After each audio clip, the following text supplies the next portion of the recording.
Alright, you've been assigned to write a book review, specifically on an historical work. And this might seem like a really complicated thing to you, and hopefully you're not feeling too overwhelmed by it.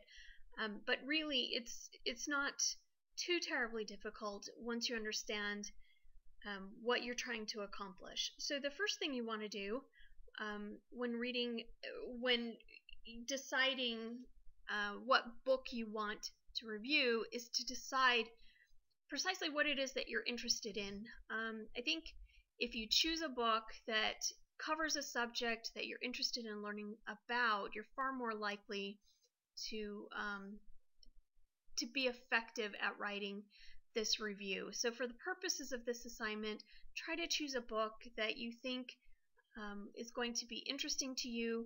You may or may not like the book in the end. You may think that it's the worst book that you've ever read, or that the author made some major mistakes.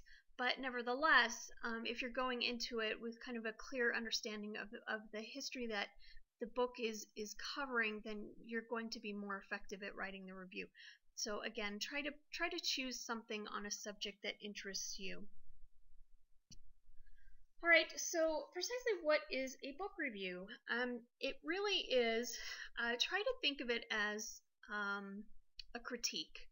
So if you've ever wanted to go see a movie and you've looked up a review in the newspaper or online on that particular movie to see if you wanted to spend some money on it, that's a good way to look at it. A book review is very similar to that in that you are going to be reading this book, and you're going to be telling your reader whether you think this book does a good job or not, whether it's effective or not. And so there's some really important things to think about as you're writing the book. So the first thing that a book review does is that it lays out the author's argument. In essence, what you're going to do in this book review is you're going to talk about what the author's position is. What are they arguing? And you're going to talk about whether they did a good job. Did they use evidence effectively? Or did it seem like they were kind of making some things up? Or do you think their use of primary sources do you think that you perhaps would have interpreted primary sources differently? That's often a really important critique. Whenever you're writing a historical work, whenever any historian is writing a historical work, the first thing they should be thinking about is, does the evidence bear out what I'm arguing? And so you really want to talk about that in a book review. Do you think they did a good job? And so that's where the critique part of the book review comes in. You're going to tell your reader how effective you think the book is at accomplishing what it purports to accomplish. Now, what isn't a book review? It is not a book report. Book reports are for fourth graders. Anybody can read a book. I want to hear what you think about it. So don't tell me don't spend all of your pages focusing on the details of the book. That's not what we're going for here. I can pick up the book and read it just as well as you can. I want to know if I should pick up the book and read it. So it's not a book report. You will do a little bit of a summary, but this is not a summary. So at most you might spend a paragraph talking about what the book's about, providing that background information so that I know going into it whether this is a topic that interests me. But do not spend more than a paragraph, at the most two, summarizing the book. It's also not a novel. This is formal writing, and it should be approached as such. And so you're not telling a story, you're not writing a novel. So just keep that in mind. Now, before you read, there are some simple things that you can do. The first thing is that you can get a good, clear understanding of what the historical context is for this book that you're reading. Some things that you might do is you might read the section in your textbook that covers the history of that particular period and time and place. So make sure that you have sort of a good grasp of what the history is, that is the background for that book. So look that up.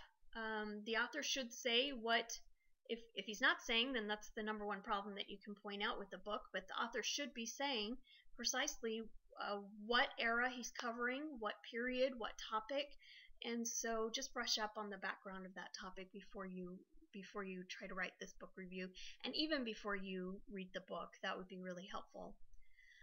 Another thing that you might do, you might spend an hour or so just looking up what the author has written in the past. JSTOR, the database that you can access on CWI's website, the library's website, would give you a good idea of what the author has accomplished before. If the author, and most historians are, if most really good historians are, there are some exceptions, but most historians are academics, and they're usually employed by a university or a college, so they're doing academic work, and their work is being vetted by their peers. That just means that their peers are taking a look at their work and making sure that there's no problems. They're providing these reviews. So do a little bit of background research on the author. Try JSTOR, see if the author's written anything before. You could also see if the author has a website. A lot of universities will have sort of about me pages for their scholars, for their professors, so you could check that out as well. So it's not necessary, but it is important to know whether your author is considered an expert or not. If this is somebody who has just decided to go down to the library and has no training whatsoever in doing historical work, then that might be a clue that there might be some problems with that particular work. So you just never know, and it's a good idea to know the background of the author. Now, something to do is to plan how you want to take notes. Everybody has a different method. Some people use a Word document. Some people will use index cards. Some people, I know that in the past when I have read a book and I've known that I needed to write a review of that book, what I will do is I will keep notes at the beginning of each chapter. That way I can just thumb through the book and see at a glance precisely what it is that chapter is trying to do, trying to accomplish, what that chapter is about. So at the beginning of the chapter, I will usually just jot down some really just quick notes about that. So figure out how you want to take notes, because you definitely want to keep track of what's going on in the book and how the book is proceeding. And before you really get into the book, identify the thesis. This is really important because a thesis is going to tell you what the book is going to be arguing, and you are going to be critiquing how well the author does the job that he or she sets out to do. So find the thesis. It's usually either in the first chapter or in the introduction. And so take a look at that. Find that thesis. Sometimes they will be very blatant about the thesis, sometimes not. It just varies. So if you have any questions about that and you happen to be able to come in to my office hours, you're certainly welcome to do that, and I can help you with that. All right, so some rules to follow while you're reading. Take notes. It's going to be really hard for you to write this book review if you're not taking notes as you go. And some of the things that you might want to take note of is, for example, what is each chapter arguing? What is the core argument of that chapter? Because each chapter is going to cover a specific topic and argument, and it should be contributing to supporting that main argument of the book. So you want to take a look at that. And you want to look at any problems, record any problems that you might see. If you think that evidence hasn't been used well, or you think if evidence has been misused, you should certainly note that. If you just disagree with the interpretation of evidence, you should note that as well. And also take note, just as you want to take note of any problems, you want to take note of the author's successes. So if they've done something particularly well, or that really interested you or you thought was fascinating or added to the body of historical knowledge, then you definitely want to note that. And in your notes, it's of course important to kind of take note of how the author is approaching this. What's the genre? What time period is the author covering? So in your notes, something to think about is to summarize the author's subject and argument. You want to note the structure of the book. How is it organized? Is it organized chronologically? Is it organized thematically? There's many different ways to organize a book, so you just want to kind of keep track of that. Keep track of the kinds of evidence that the author is using. Take a look at the bibliography. See what other scholars the author is taking note of. See what primary sources the author is using.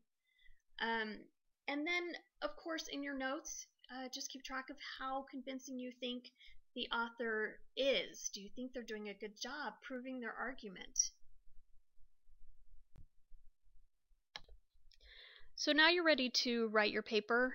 There's a few things to keep in mind. Some things to keep in mind in terms of how you want to organize your paper and how you want to approach it. So the first thing that you probably need to do is you need to introduce the author, the historical period, and the main argument. So this is where finding that thesis before you even start reading the book comes into play. You're going to need to identify that in your book review. I want to know, and I want you to be pretty explicit about it. Don't say, it's probably not a good idea to say the thesis is, but you can say something to the effect of, the author's primary purpose in writing this book was to demonstrate, etc., etc., something along those lines. Just try to be a little bit more sophisticated about how you present the thesis. And the second thing that you're going to want to do is you're going to want to provide a brief summary of the book's contents. So while I told you that a book review is not a summary, this is completely different, you do want to provide a bit of a summary of what the book is about. It should be very brief, though. Don't spend too much time on it.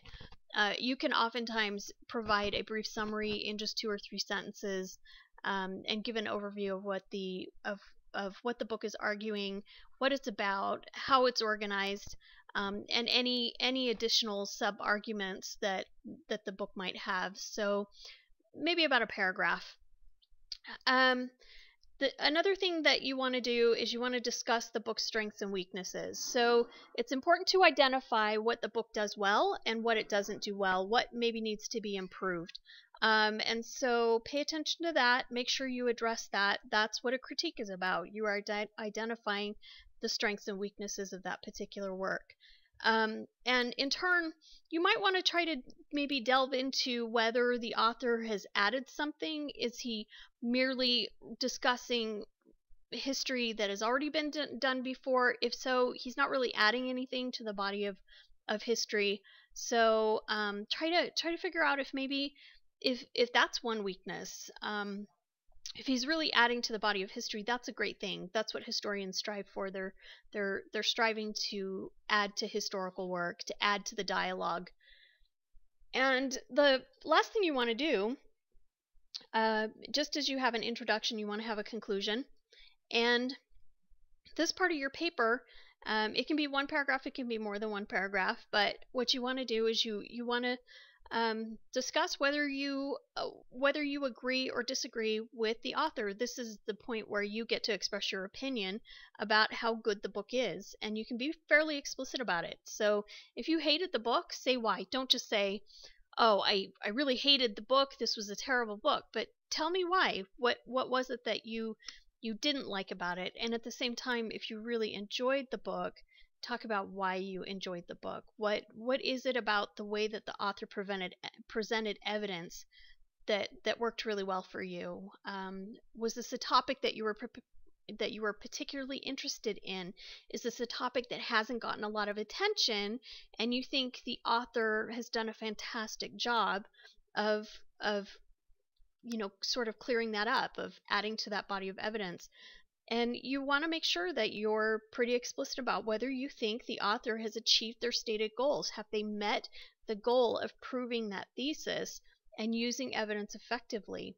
And then, of course, you're going to want to say whether you recommended the book or not. Now, again, I want you to try to be pretty sophisticated in how you do this. I don't want you to state in the very last sentence, I recommend this book. That's not what I'm asking for. I want you to just be very clear about how you feel about this book, what you think about it, the job that they've done, without necessarily trying to, without being sort of kindergartenish about it. So I hope that helps. Okay, so finally, as you get ready to write your paper, think about the resources that you have available to you. I'm a resource for you. Use my office hours. Come in. You can check the syllabus. You can also check the faculty button on Blackboard to see when my office hours are, and come visit with me if you're having any issues at all. I'm happy to sit down and discuss with you how you might approach a problem, how you might solve a problem. So please feel free to do that. You can also email me as well. It's a little bit more difficult over email, but we'll do our best. And I can always as well, if you are really wanting to talk to me but you can't make any of that work, I'm always happy to set up a Google Hangout as well. So just let me know if that's something that you need to do. Another option for you is the Writing Center at CWI. CWI has a really good Writing Center. They're really proactive about helping students, and so please use them. And remember, you get a little bit of extra credit if you do. Just make sure that you provide the proof, the documentation that you've used the Writing Center, and I'm happy to give you the couple of extra credit points that you get for that. And they will provide you with assistance at any stage of writing. So it can be, you can ask them for help writing your thesis statement, you can ask them for help putting together an outline, just about anything you can think of you can get help with. And so I really recommend that if you're having trouble at any stage that you talk to them. And you can do that in one of two ways. You can either make an appointment with a consultant and go into the Writing Center and talk to them. And I believe that there is a Writing Center at both Ada County and at the Nampa main campus. You can check the CWI Writing Center's website to make sure of that, of what their location and hours are. But there's a couple of different options for you. You can make an appointment and go in and talk to somebody. Make sure, though, as we get towards the middle and the end of the semester, that you're giving yourself plenty of time, because they get pretty backed up, and it might take a few days before you can get in. So leave yourself time. And then you can also do email consultations. They have, if you go to their website, they do have a button that you can click on that will allow you to email your paper in and have them take a look at it. And what they do is they read through it and they provide you suggestions. They're not going to rewrite your paper for you, but they will provide suggestions and strategies. So just consider taking advantage of those options, and I think you'll find that you'll learn a lot, and your writing will improve and get better, and that's what we're looking for. This is an exercise in building your skills, and writing this book review is going to help prepare you to write your research paper later on. So if you have any questions, just make sure you contact me.